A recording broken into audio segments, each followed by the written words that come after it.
Welcome to the Creator Spotlight here on the Spotlight on Fightful. I am Steven Jensen, joined as always by Jeremy Lambert. And our guest today is one half of the Freelance World Tag Team Champions, a part of Home Cooking along with Dan the Dad, also the A1 Zero Gravity Champion and Glory Pro Crown of Glory World Champion. Our guest today is Kody Lane. Kody, how you doing? Thanks for joining the show. What's going on, y'all? How are y'all? Doing good. Doing great. Well. Appreciate you doing this. Yeah, of course. Hell yeah. Well, there's a whole lot of questions we got for you, and I think it's easiest probably just to start off with your big Glory Pro Crown of Glory Championship win. Recently became the champion there. What was it like defeating Warhorse? I know you have a long history with him, and what's it like being like the face of Glory Pro? One of my favorite indie promotions in the entire world. Yeah, absolutely. It's pretty crazy because like when I lived in Texas for my first few years of wrestling, I was always trying to get up to the Midwest because that was like the spot to be. So I was really trying hard to get like on St. Louis Anarchy and Glory Pro. And I started getting booked like more and more once I moved up in St. Louis in like 2019. So it's really crazy from like 2018, kind of when Glory Pro started, then to be the champion now. It's like really crazy. Yes. I actually, I used to live in Nashville. I currently live in Atlanta, but years back when I lived in Nashville, I used to make trips, like day-long trips, like 5 hours there, 5 hours back from Nashville to the St. Louis area to watch those early Glory Pro shows. Yeah. And I fell in love with the company instantly. And you know, I'm going to ask you quite a few questions about Glory Pro, but you know, what has it been like, kind of growing in front of that audience and becoming such like such a star of that promotion? Because, like, I mean, there's a lot I want to get to, but like, for instance, you were a part of the first main event of Ascend, for instance, against Ray Phoenix. Like, you guys, they've really like put a lot of investment in you, it feels like, over the last couple of years. And what's it been like just kind of growing with that promotion? It's crazy because like, you know, after the pandemic, you know, everything was shut down for so long. So 2021, when it started coming back like more full time, that was like kind of like for me, like the restart of Glory Pro, because like other people took over it and everything after that, like officially. So from that first show, like February of like 2021, for like not as big as the crowd and for it to grow to where it is now, and then getting to wrestle all the people I have, it's like I wouldn't have thought of it. You know, I was just trying to get booked on the pre-show. You know. Well, you're doing much more than that. Not to put down people on the pre-show, of course, but like, I mean, obviously you want to be the main event, you want to be the world champion. So sure. Good spot to be in. What's it been like with the management changes and everything? Because, like, I mean, once again, I remember Glory Pro when it was run by Michael Elgin. Obviously, there was controversy there. And Dan the Dad, who I'm going to also ask you about, obviously, I remember him back when he was the millennial Danny Adams. And these guys were training. They were trainees. And at like a very young age with very little experience, Kevin Lee Davidson, KLD, and Danny Adams had to like basically take that ball and run with it and promote Glory Pro. I know KLD has dropped off in recent years. I mean, I know he's still active, but I don't think he's behind the scenes with Glory Pro anymore. But what's it been like with the management changes and kind of what's the vibe right now with the company? Oh, it's great. Like, you know, Dan rules. So he makes it a fun environment in the back. And since he's still like an active wrestler, we all like to be in like comfortable locker rooms. Everyone's like friendly with everybody. There's no dickheads, to be honest, in that locker room. Like, it's pretty fun to get to go there and wrestle. I was going to transition into a comment about Ricky Starks, because the way you set that up, and there's no bad people in the locker room. I love Ricky. Ricky is I don't know if he's a friend, but we have a good relationship with everything. So what was it like working with Ricky and kind of being chosen for that spot? Oh yeah, he's also, me and Ricky have known each other for like 9 years. We come from the same training school down in Austin, Texas. So I've known him probably since like 2015, I think. So it's been pretty cool to watch where he's come to just like rise to what he's done. And then on how all that conversation started on getting to wrestle him, like it's crazy how all that like built up to that, you know. And it was pretty fun because since we've known each other, I knew he was kind of going through a hard time and get to be like his first wrestling match back. It's like, you know, pretty cool moment for both of us. Yeah, it was really cool to see online when he showed up, and then, you know, he again basically chose you after delivering this spear to Sean Logan, who has been on the show in the past. So it was a cool kind of worlds collide thing. I was going to try to get you to bury Ricky, but he'll hear this and then he'll. Yeah, he's an asshole too. Don't I'll add that to it.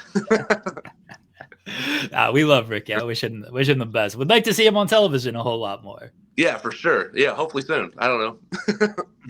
Everything felt good wrestling him though, being in a pretty big spot with he hadn't wrestled in a while. I didn't know how much ring time he'd been given though, but like he was happy with the match afterwards. Good conversation afterwards. Yeah, absolutely. Yeah, he said he was like glad to do it, and that made me feel good because I put a lot of pressure on myself to make sure the match is going to be good since he hasn't wrestled I think since February of last year. So pretty big moment for him to come back and do that. But he was happy to do it, and there's a ring down in Austin, so I know he's always like rolling around and training there. So you don't think he didn't miss a beat. Another big moment, as I mentioned a few times, the new Crown of Glory champion. What's your relationship like with Warhorse, Jake Parnell? Because like I said, I know you guys have a history with one another. You had a big cage match like in 2023 that I feel like kind of played full circle and came back around when you won the championship recently. What are your thoughts on once again another one of those guys? I remember him when he was the littlest Viking, Jake Parnell. Like I remember these guys when they were in their infancy in their careers, and now same with you. I mean, you've been around for like the better part of a decade now yourself. So it's cool to see how you guys have all grown. And what's your relationship been like with Warhorse? Besides all that, us wrestling each other and everything in glory, it's been great. Like he's been such a good dude. And it's funny enough, the first time I ever met him, this was like, so I used to have an old name named Kody Crash. Very, very lame. It's like my first year into wrestling. So, but I got to go and wrestle for this company called Proving Ground Pro in Illinois. And the guy I wrestled, he went to go throw me at the merch table, and he said, mess up those DVDs, and those were Warhorse's DVDs.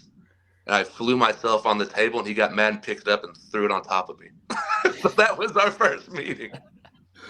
So it's been a love-hate ever since then. Oh, that's too funny. Also, we mentioned at the top of the show, multiple titles that you're holding right now. You got the freelance World Tag Team Championships right now with Dan the Dad. What's your relationship like with him? Because I love you guys teaming with one another, and as I mentioned before, I'm a longtime fan of his as well. So yeah, it's been cool seeing you guys grow as a team, but also it's cool been seeing you kind of be able to do your own thing individually, kind of parallel to that. But what's it been like being a part of Home Cook and your relationship with Dan the Dad? It's great, man. I've known Dan, like me and him kind of clicked as soon as I moved up here, because we were both doing Alpha One a bunch. So we were always traveling together, like by ourselves, like 11 hours up there. So we really got to like do a lot of bonding, and then we always liked wrestling each other when we did. And then we started tagging, I think, a couple times at Glory, and then just kind of snowballed from there. So we kind of just wanted to start tagging at other promotions.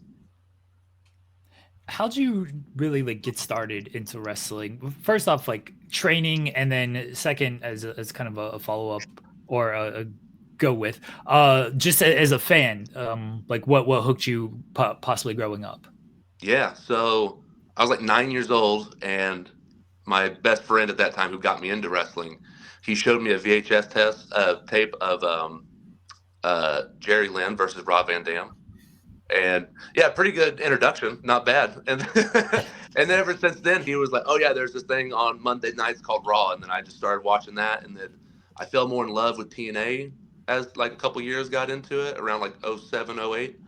So that really kicked off to where I wanted to do it. And then when I turned about 14, getting really into like Edge and Shawn Michaels, those two guys were kind of my two favorites. I was like, okay, I'm just going to dedicate to doing that. So as soon as I graduated high school, I moved from Oklahoma to Austin and started training.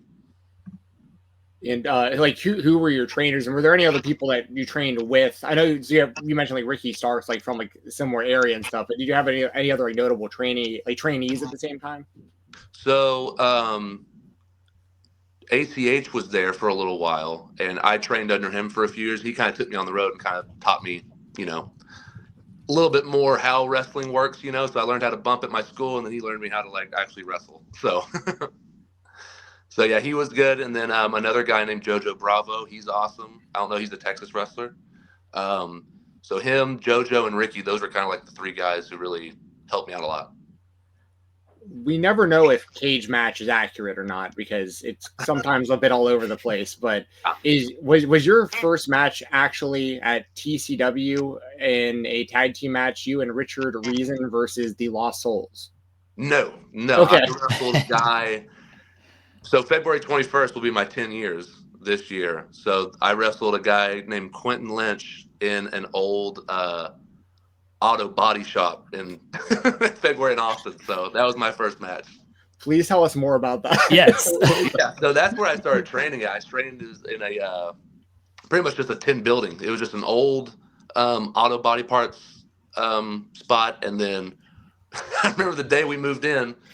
So we had to like cut all like the metal shit that was like in the concrete. So we had to do a lot of manual labor just to get in that spot. But my first 2 months of training were actually not in a ring. They were in a baseball field, like at a park. So if you ever have Lainey Luck on, if you ever talk to her, me and her are from the same spot. Okay. And we started the exact same day. So we either lost the building or got evicted in that first building. So first day was taking down the ring because we got kicked out. And then I learned how to do like a headlock takeover on the diamond plate in a baseball field. Yeah. Oh my gosh. So you were, so I'm hearing this correctly, you were literally training on the actual field with no ring. Like, Yeah, no ring. We learned how to run the ropes with no ring. We would just like each other off and take like 3 steps and turn. What was like bumping on that? We didn't bump. We would do like little front rolls and quarter rolls, but like that was it. Oh my goodness. Yeah. So yeah, those trainers, they were a little bit older, so they had to do a lot of improvising when they lost that building. So it's crazy. Now, is an auto parts auto parts shop the weirdest place you've ever wrestled, or is there something beyond that was even kind of stranger than that? I mean, I've wrestled in like people's front yards. Like there's backyard wrestling. I've wrestled in front yards. I wrestled in like a old like bull ring, it's got like the dirt and everything on it. Yeah. So like the ring was right there and it was like abandoned. That was all there was. There was no other like pins or anything. It was just that old metal circle. So we wrestled in there and I got paid like 75 cents in gas that time. Oh my goodness. Yeah. So I know eventually, probably years in, because once again, cage match isn't accurate, but like, what was it like when you first started getting calls to work SLA at St. Louis Anarchy? Yeah, so my first trip up there was Ricky Starkland helped me get on there. So I drove up with them to Missouri. And then Matt Jackson threw me in a 6-man tag. And he liked my stuff. And like that's how it kind of snowballed to like Proving Ground because those promoters were there. So then every once in a while, they both wanted me up there. And I'd make a weekend out of it and go up by myself most of the time. Okay. And were you Kody Lane at that point, or were you under a previous alias at that point? I was under Cody Crash a couple times at Anarchy, like my first 1 or 2. And then I switched the name. What was the reasoning behind the name switch? Oh man, they told me it sucked. So I was like, yeah, you're right. It does suck. Oh man. Because you really, and now once again, cage match isn't accurate. Did you, it says Will Wrestle, Lane Summers, Cody Crash, Cute Cody. Like, are these all accurate previous renames?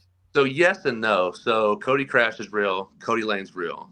When I started traveling out to Canada a lot in like 2017, for this place called Canada's Wrestling Elite, it was like a touring company.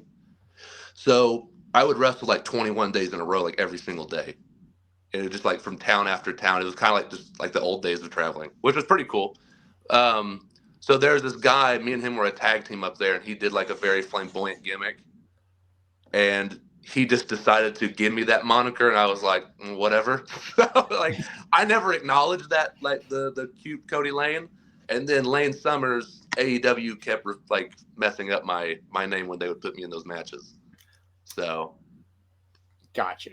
Yeah, because Summers is my last name, so they were like, "You're gonna be that," and I was like, "That's not. No one knows me by that," and they were just like, "Oh well, they'll figure it out."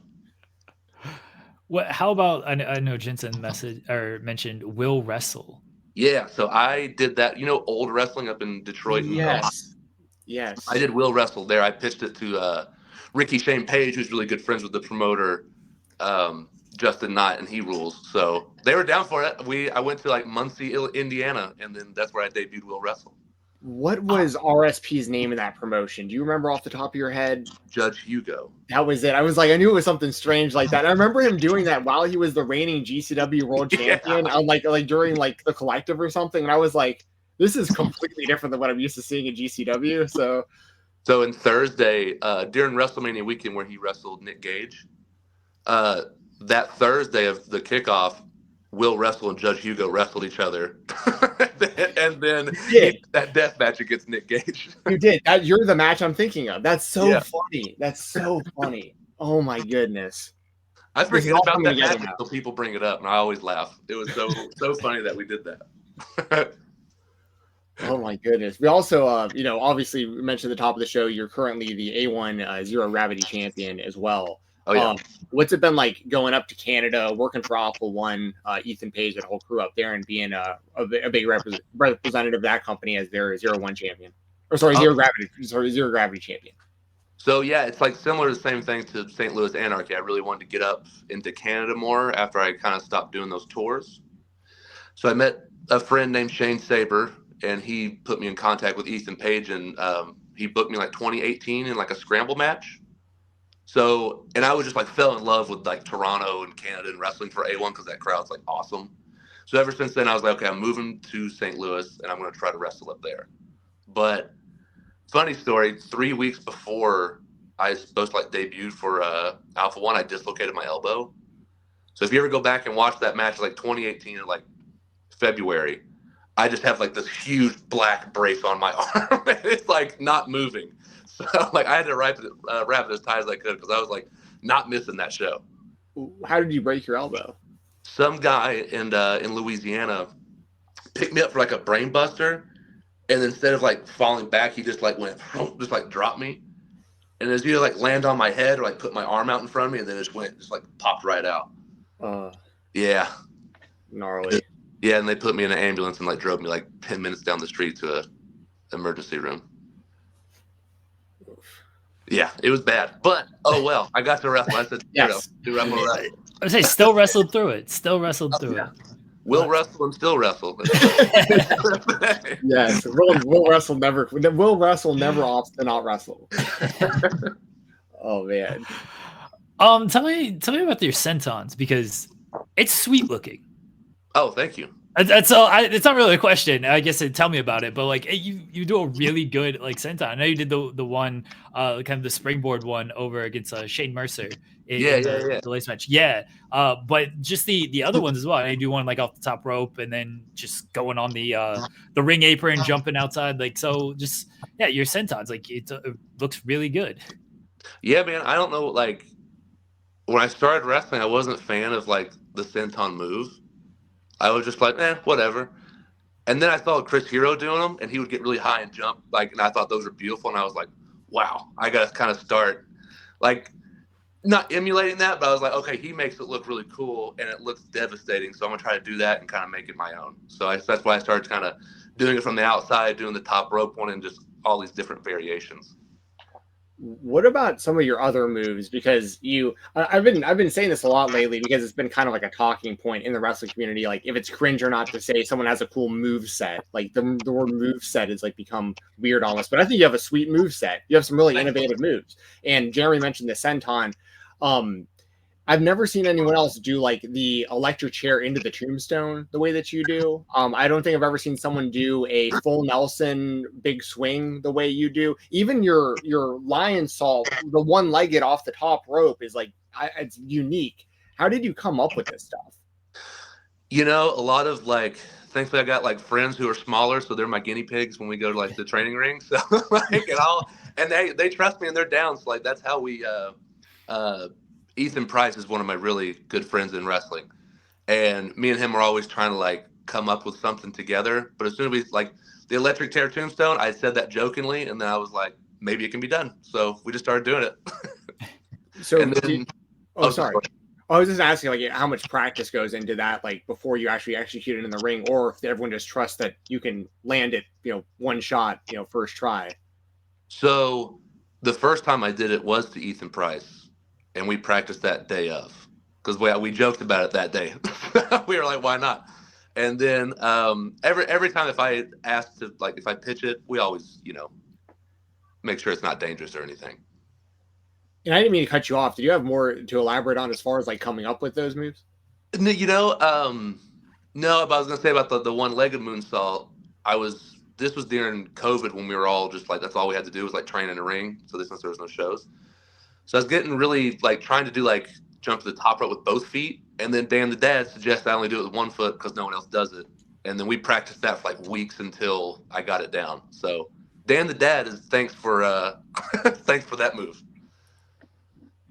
Is there anything that you've come up with that you've tried and it's like, oh, don't know if we're going to be able to do this during match? Or is there anything you've come up with that you haven't quite pitched yet, but it's kind of be bouncing around of like, one day I'm going to possibly break this out?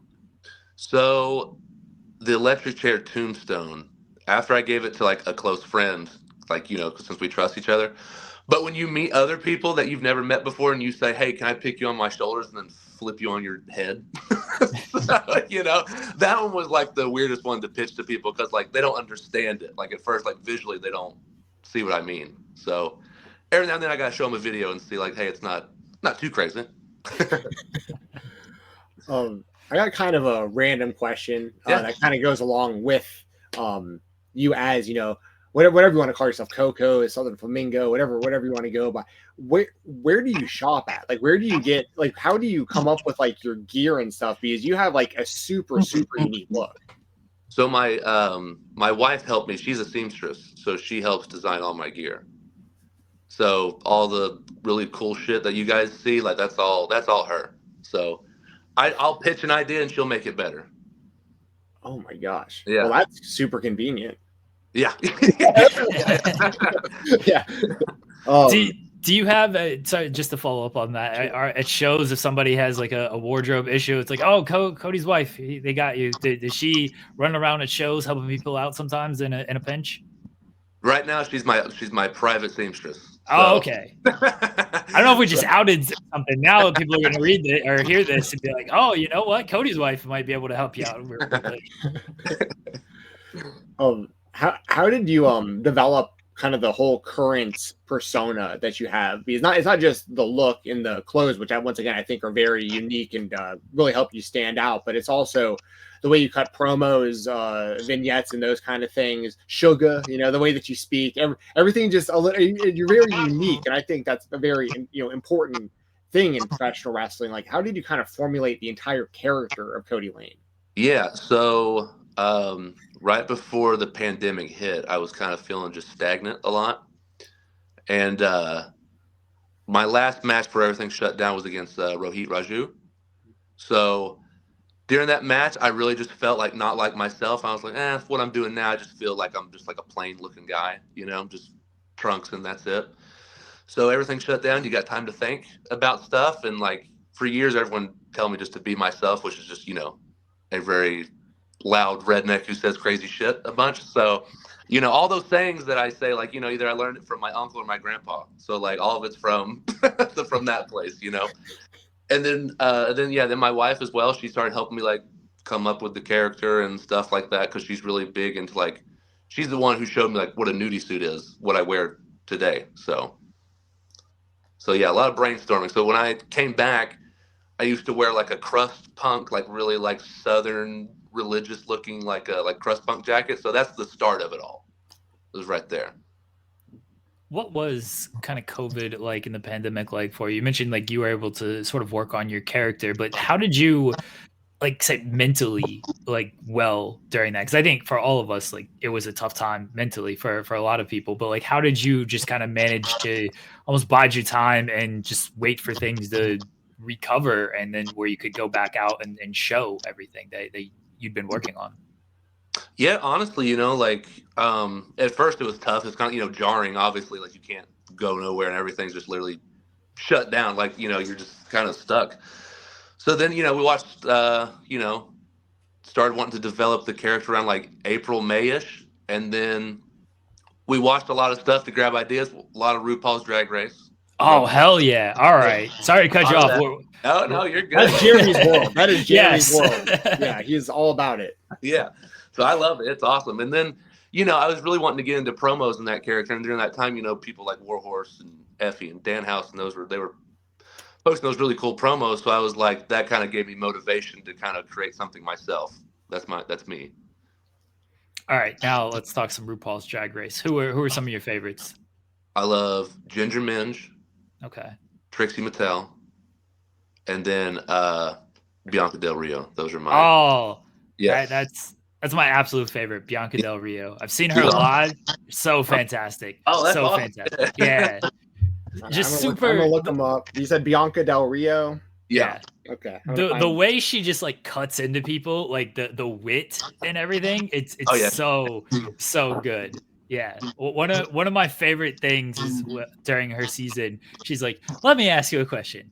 What do you do well?" And it's like 5 seconds, go. Let me know. But yeah, she can read people, as they say on the show. Yes. Yeah. All right. Anybody who takes inspiration from RuPaul's Drag Race, that's a good show to take inspiration from. Anybody else? It's phenomenal. We see a bunch of cool stuff, and I was like, wow, we can see if we can recreate something like that or take, inspiration for anything. Yeah. And also, there's some nasty bitches on that show, so, you might.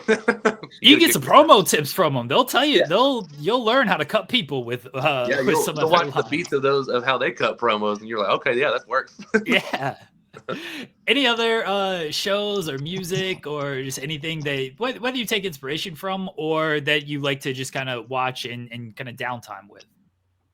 Yeah, for inspiration wise, I like to, sometimes I'll listen to like really old hyped up like Southern bluegrass, and then Miranda Lambert. It's like a mix of like random stuff. Like I don't necessarily like those songs that much, but listening to them, I kind of start like kind of mixing my character into that and everything. And also leisurely, we like watching a lot of the game shows, and then Righteous Gemstones is also a good one to kind of grab some inspiration from. Very good show. Another fantastic show. What type of game shows? Man, we like The Traders. That's a good. Let's fucking go. All right, dude, sorry. No, you're good. It rules. I love Family Feud. That's my number one. You can't beat Family Feud. Those are the two. I just keep those on. I like Family Feud. Wheel of Fortune every now and then. You throw that in the mix. We're cool. So, are you caught up on the new season of Traders? I sure am. Okay. All right. I'm gonna just cut Jensen out of this conversation here, and we're just gonna talk Traders here. You're good. For a second. Jensen, Nikki Bella is on the show. She's on the new season. Yeah, she's on the new season. I won't spoil anything about what happens to her and everybody else on the cast, but it's been a real drag queen on this season too. Bob the Drag Queen. Yes, Bob the Drag Queen rules. The scene with him and Boston Rob is like an all-time scene. Them two going back and forth at each other. Dude, what a backstab. I hate Boston Rob. I despise Boston Rob. I knew he was going to be trouble the moment he entered. He did. He looks sneaky. Yeah. And I'm a big fan of the challenge, and Wes from the challenge is on the season as well. He's playing a good game right now. Yeah. No, it's great. It's gonna be awesome. I remember Wes. That was back in my day from the OG Real World Road Rules challenges. Yeah. So I'm not as in the loop now. Although I watch Beast Games. I don't know if anyone watches that I'm the Mr. Beast show that they're doing on Amazon right now for the $5 million prize. I catch like highlights of it. That looks pretty fun too.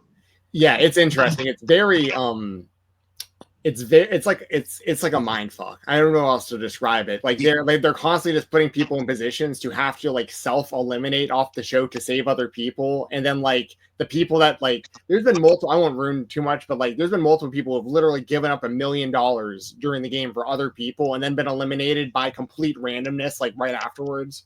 It's just like, yeah, it's wild. The amount of money they're throwing at these people, like, I'm not gonna lie. If somebody had anywhere near $100,000, like they were just like, "Hey, you take it, or you might get eliminated next round," I'm taking the money and bailing. Like, just I won something, and I'm out of here. Like that's how I would be playing. But I'd stop them at take it. I was just like, "You want?" I'm like, "Yeah, just say left. I'll do it. I'll go."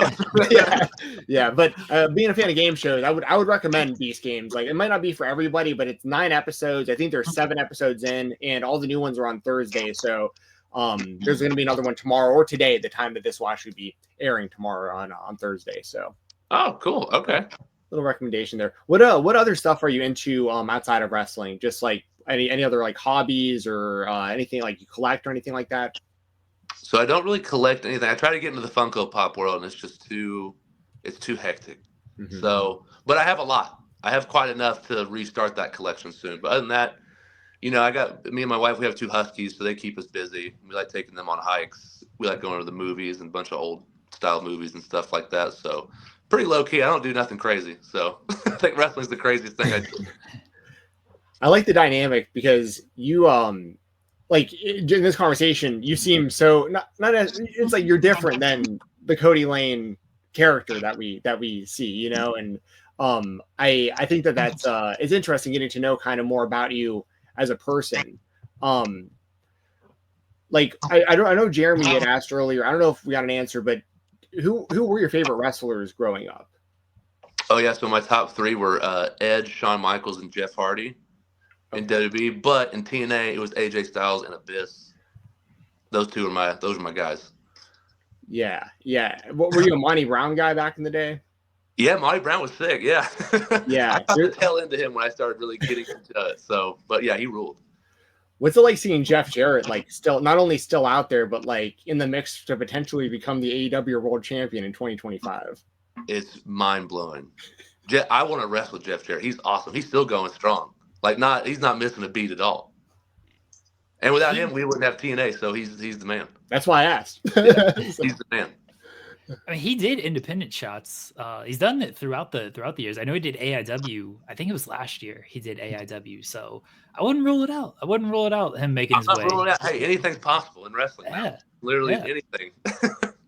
Do you have stuff on the docket for WrestleMania weekend, and then kind of a follow up to that? Like, what is your sort of either goal or plan for WrestleMania weekend? I know some people like to do basically what is the speedball run of let's have a dozen matches. And other people like to do let me have 1 or 2 like really more standout matches. Yeah, I'd love to do the speedball run. I think that stuff's like so impressive.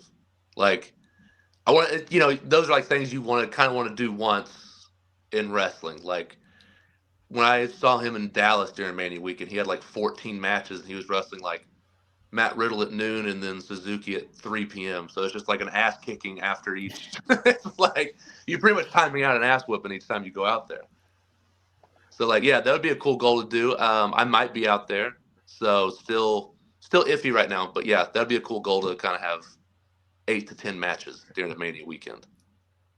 Do you have any like opponents in mind for either WrestleMania week or just like in general, like, kind of like dream match scenarios, whether it be like on the independent scene or in like a major promotion? Yeah, I think right now, unfortunately, I think he's injured right now, but Jake Something would be my top pick at the moment. Have you never wrestled him? Never wrestled. We tagged together. We tagged at Glory Pro a few times and it was sick. So, and I've always thought he was like a really badass wrestler. So I would love to do it. That's really surprising to me that you've never wrestled him before. Yeah, never have. Always been on the same side though. Okay, well, we're gonna try to get this booked. Yeah, let's do it. So people who see this, let's make Kody Lane versus Jake Something happen. That is shocking that that's never happened. I mentioned at the top of the show that you were a part of the first main event of Glory Pro's Ascend series, which is available for free on their YouTube channel, and you wrestled Ray Phoenix on that show. Not only did you wrestle Ray Phoenix, who everyone knows as like one of the best high flyers in all of wrestling and just an overall great wrestler, he chopped the hell out of you. You had a bloody chester in that one. I mean, that was a hard-hitting back and forth match. What's it like wrestling a guy like Ray Phoenix? Not just wrestling him, but also getting that spot at the first main event of Ascend. It was quite the treat to wrestle him. He was awesome. He made me feel welcomed, comfortable. He's no bad words. I would love to wrestle him again. Since that was 2 years ago or coming up on 2 years ago, I'd like to do it now since I feel like I'm a different wrestler than 2 years ago. So he was awesome. And then, when that came out being like the first main event, I was like, okay, this is awesome to be part of like the kickoff to hopefully something really cool that gets a lot of eyes on Glory Pro. Is Ray the person who's chopped you the hardest or hit you the hardest? And if not, who's kind of the hardest hitter you've been in there with? Phoenix will get you. Warhorse is a hard chop. It's like a brick hitting you when Warhorse chops you. So I'd say those two guys. Yeah. I mean, I don't know off the top of my head, but I mean, same circles. I mean, I'm assuming. Have you wrestled Gary J? Oh yeah, I Okay. wrestled him like my first 2 years in. That was my first experience ever being hit by like a grown adult. That was the reason I brought him up, because he's one of the first guys I think of, especially out of that area, when I would think of someone who would just hit you super hard. Yeah, he'll leave it mark. He's up there too. Yeah, he's that top 3 for sure. Oh man. What are not just like dream matches, but like what are some of your future goals in wrestling? Like what do you think maybe like short term, in the next like couple years, maybe some places you would want to go, some things you'd want to accomplish, or even long term goals? Yeah, man. So short, like hopefully short term, long term. I would love to go back to Japan again because me and Dan, we wrestled there a couple years ago, and ever since then I've just been really trying to work hard and hopefully get a new promotion. I love Dragon Gate Pro Wrestling over there. That's like my number one, or DDT. Those would be really awesome places to work for. And then long term, I would love to get signed to the WWE. That'd be my number one goal that I've had. Oh, sorry. Go ahead, Jeremy. Oh, the question I ask anybody and everybody who's been to Japan: did you go to Ribera? I did not go to Ribera. Okay. Surprise! I'm sorry. I know. No, that's okay. That's okay. I ask everyone if they go to Ribera, and then I ask for a review if they have gone. So hey, you got to get back to Japan, not only to wrestle but to go to Ribera. Yeah, absolutely. Yeah. What are we mentioned WWE? What are your thoughts on this whole new Netflix era of Raw and all the popularity that WWE and pro wrestling has? I was actually at Raw this past Monday in Atlanta, and it was an awesome experience. The energy, I mean, it just feels like right now, just wrestling. I mean, me and Jeremy, and I'm sure you as well, Kody, we all grew up and everything through. We were fans in the 90s when it was like at its peak popularity, the Attitude Era and all that stuff. And now it's kind of got that same type of feeling right now across the wrestling board. And I feel like a lot of it's kind of culminating right now. We're getting it to where it is because of this big like Netflix and Raw deal. So what's it look like from your perspective, seeing like what the WWE is doing right now? I think it's awesome because I think about it when back in 2012, they released like they were going to do the WWE Network. So at that time, as a fan, I was like, this is crazy. I'm going to have everything at my fingertips getting to watch it. And now it's the same feeling again, but it's on Netflix because everyone has Netflix. Even if it's not your account, you got Netflix. So everyone's going to be able to watch it. And I think more eyes on WWE, people seek out indie wrestling, and I think it all grows from there. And do you have like, oh, go ahead. Oh, so I was just asked like dream situation. Like, let's just say you wound up in the WWE and, in the future, maybe the near future, like who would be some of the people like at the top, whether you feel like it's realistic or not, like who are some people you would like really want to get in there with in WWE? Top 2 off my head would probably be Sheamus and Randy Orton. Those would be, I've always been a fan of Sheamus. I watched him when he very first debuted for WWE in like a dark match against Goldust in like 2009. And ever since then, I've been hooked on him. So he'd be my number one. Another hard hitter. I was about to say, you'll have a new hardest hitter after facing him. Yeah. We got to up it. We got to keep upping it from there. I was going to ask about any thoughts on like the WWE ID program, and have you noticed, like, has there been any change to the independent scene that you've noticed since they've announced this program?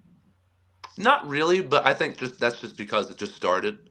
So I think I don't know how it's ran. I don't know if they're like on a year contracts or whatever, but I feel like it could be a continuing thing. So after that second round, I feel like things are going to start changing more because I feel like people are going to try to keep getting to the WWE ID. So I feel like everyone's going to like kind of work harder in my thoughts. Do you think that the program overall has been like a net positive for the independent scene? Yeah, I think so. I don't think it's affected at all like people were, saying it was. At least I haven't seen anything. I think right now wrestling's still growing, so I think it's a positive as of right now. Yeah, I mean, from the outside looking in, it feels like it's a win-win for everybody, at least from like my position of seeing kind of how things are working out. Like, yeah, and a lot of people haven't heard of those guys, you know what I mean? Like, we have, since we're all independent wrestlers, people know who they are, but fan-wise, that just gets more eyes on them to showcase their stuff. I'm going to ask you about a regular at Freelance and Glory Pro, and if you have stolen any of her candy, and that is Shaza McKenzie. I don't think I've stolen any of her candy. She keeps a good stash of candy. I know she has the nerd gummy clusters, and those are basically like crack. And yeah, have you had these, the nerd gummy clusters? I don't think so, but I've had the sweet tart ropes. That's like, speaking of tart candy. Okay. That stuff's like crack. That is addicting. I can crush like 2 bags of those. The nerd clusters are good. The nerd clusters are like, it's like a gummy, like with like a bunch of nerds stuck to it. Ooh. Yeah, it's really good. I'm gonna find that. Is it just sold everywhere? Yeah. Any grocery store or drugstore or wherever they probably have them. Oh, cool. All right, I'm sold. Or if you're on a show with Shaza, she probably has some. Just ask or steal, either one. Dump her bag out. Look for it. Yeah. Who are some of the strongest wrestlers you've ever wrestled? Like, I'm asking this mainly because I know you recently wrestled Shane Mercer, and he's someone that always off the top of my head I think of as a very strong wrestler. Like, who are some of the stronger guys you've gotten in the ring with? Shane Mercer's strong. He's probably he's not real. He's like a freak. Like, and I mean that in the nicest way. He's just strong. I know I haven't wrestled Jake something, but he's picked me up in a match, and I've used his big ass chest to do my one-legged moonsault off of. So I think he's a pretty stout human being. And there's this guy in Canada, his name's Tyler Colton. He's like a power lifter. So when we would wrestle on those Canadian tours, Tyler Colton would pick me up like I was a baby each time. Yeah, those are the 3. Kody, something we ask everybody on the show is, what is the coolest thing in your room? You know what? Probably this. I'm gonna bring it closer. It's a tiger lamp, but it's touch. It's not plugged in, but it's just one of those old timey touch lamps. That's super old school. I've not seen a touch lamp in forever. Yeah, that's all this is. This back aesthetic. It's just old cool shit. I've noticed in some of your YouTube videos on your YouTube channel, when you're like cutting promos, you have like little trinkets around you. Are those near you? I think there was like a frog or something. Or I got that. I painted that myself. Okay, nice. A fan gave me this. It's a glasses holder, so into the flamingo head. Oh, that's super cool. Oh, that's cool. Super cool. And then I've retired the gnome sitting on a flamingo. I've retired that from the promo room. I used to have that. And then all this other cool stuff like that drawing right there is from a fan that we framed. And then I painted these cow horns. So just really sparkly and pink. Is that you just do? Is that like the only type of art stuff you do, or like do you just do that kind of stuff like for fun, or like? Because I know obviously with like if your wife is involved with like your gear and stuff, are you a pretty artistic person in general? Not really until we started really like putting my gear together, and then she's a burlesque dancer, so I help rhinestone her gear, and then I'll rhinestone my gear. So like that's like the arts that I do right now. It's fun. It's very therapeutic to do. Getting to paint all this stuff was very nice to do, so I was into it.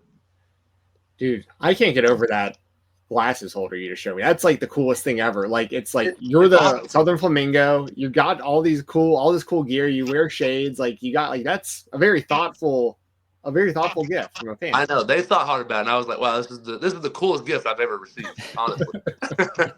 What's the zebra print thing behind you? Oh yeah, it's kind of like a hide. It's like a zebra print hide. Gotcha. Yeah, and then we got a dream catcher right there. There you go. Yeah. I love it. I love the randomness of it, but it feels very Kody Lane. Everything it's me. I'm random as shit, so that's who I am. So yeah.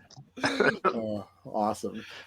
Kody, we appreciate you joining us tonight, man. Yeah, let everybody know what you got coming up, what you got going on, and where they can follow you.